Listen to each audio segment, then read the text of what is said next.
I've been trying to cross the 1200 ELO threshold on chess.com for several years now. I was in the past in 2020 at 1270 or 1280, but I think there might be a kind of ELO inflation, maybe more players joining the game or becoming better in general, or perhaps my skills kind of tapered off and then I couldn't keep up.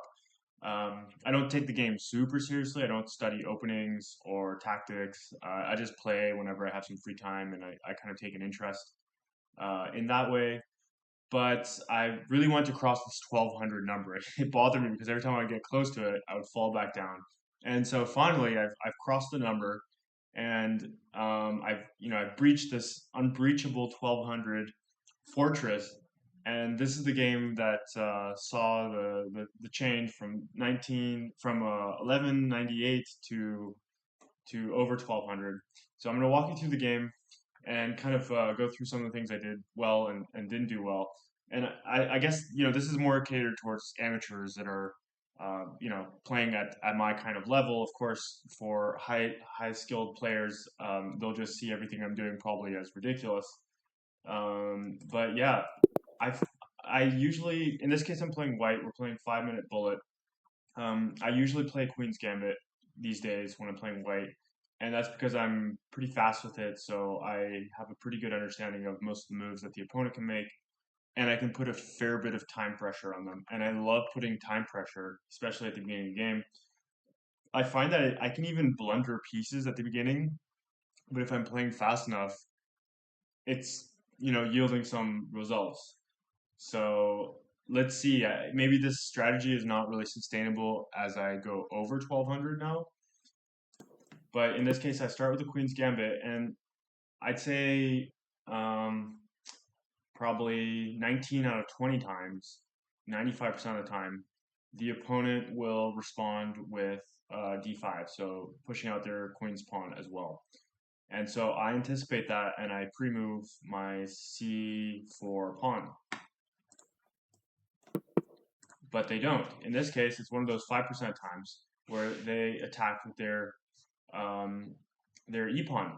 And so, interestingly enough, I've already pre-moved this, so now this pawn it's not hanging, but it's ripe for the taking, and my queen is gonna have to come up and protect it, or take back once he takes the pawn. So I'm not sure why I didn't just pre-move that actually, but anyways, I moved pretty quickly, and then I'm going to have to now retreat the queen because after this move, it's like 95% or more, probably 99% that they move their knight next. So that allows them to develop and attack with tempo. And you can see that my moves are pretty fast, so it might be a little bit too small to see, but I'll just let you know. My first move is 0.5 seconds. Okay, that's about as fast as you can make that first move in chess.com. My second move, which was the pre-move of the queen's gambit second pawn, that's 0.1 second. Then my queen taking the pawn back is zero point 0.3, and then my queen retreating 0.3 seconds. Meanwhile, all of his moves have been over 2 seconds, between 2 and 3 seconds. So already there's a little bit of time difference, time pressure developing, and I think this is going to play to my advantage in this game. So now I'm preparing my basically it's not really pre-move because I'm holding on to it still, but I'm preparing to drop my knight here, and this move will be appropriate for I think just about every move that he can make. I mean, maybe if he was to move his queen here, for example, and then threaten the pawn, then it would be a bad move. But I don't think I've ever seen anyone bring the queen here. All the other standard moves. If he brings his knight here, if he brings his bishop, let's say here or here, if he puts the pawn here, then it's going to be a good move.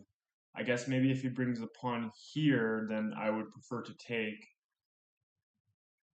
Yeah, I would prefer to take if he was to push the pawn out, but then there's no real reason for him to push the pawn out here. So the vast majority of the moves, this one makes sense, and that's why I'm getting ready to drop it here.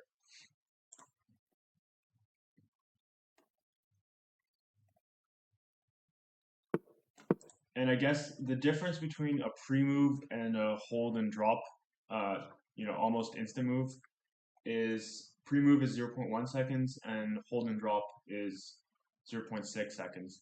So there is a difference for sure, but of course this is still pretty quick. And now comparing the time, my opponent here has taken 7.2 seconds to move their knight out here. Meanwhile, my move before was 0.3 seconds, and my move after is 0.6 seconds. So if I'm in my opponent's shoes, I'm starting to get frustrated by how quickly I'm playing. And you can see that I've spent 2 seconds so far in the game. I'm at 458, and he's already spent 16 seconds. So I've used 8 times less time than him. And this is where I think the time pressure is actually going to induce errors in a lot of players' minds. I mean, he should be a fairly good player, right? He's at 1194 rating. Who knows what his history is, but I imagine that, yeah, he probably has fluctuated around there. He's probably been above 1200 at times. So he's probably not making like complete, amateurish, super amateur blunders at the beginning. But now he's about to do that. So he moves his bishop here. That's a perfectly fine move. He's pinning my knight. He's developing his bishop. He's preparing the castle, all that good stuff. And I'm about to do a pretty typical answer of just, bumping the bishop with my pawn. And so what I typically see, probably again, like more than 9 out of 10 times, the opponent will just take the knight with their bishop, and that kind of damages my pawn structure.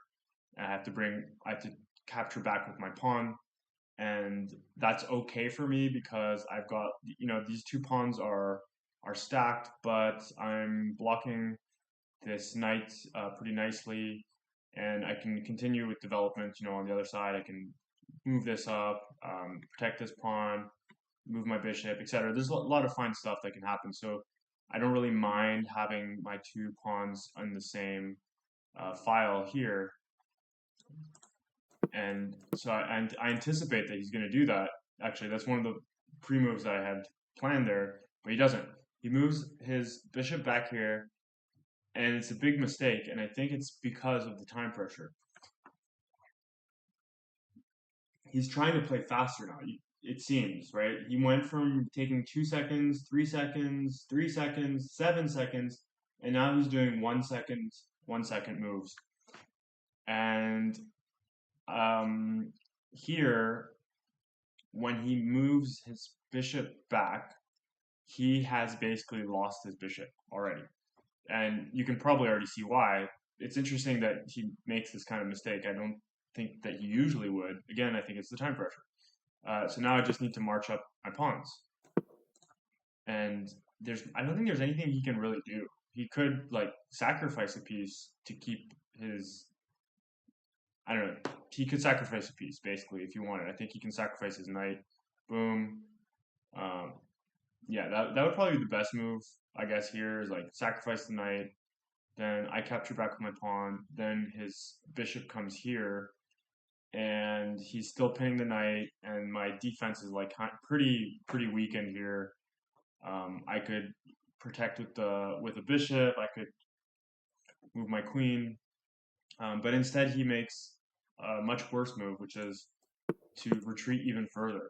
So he came all the way down here, pinned my knight, and now he's retreated his bishop all the way back to the 6th rank, and he's allowed me to build this like wall of pawns that are really like pushing into his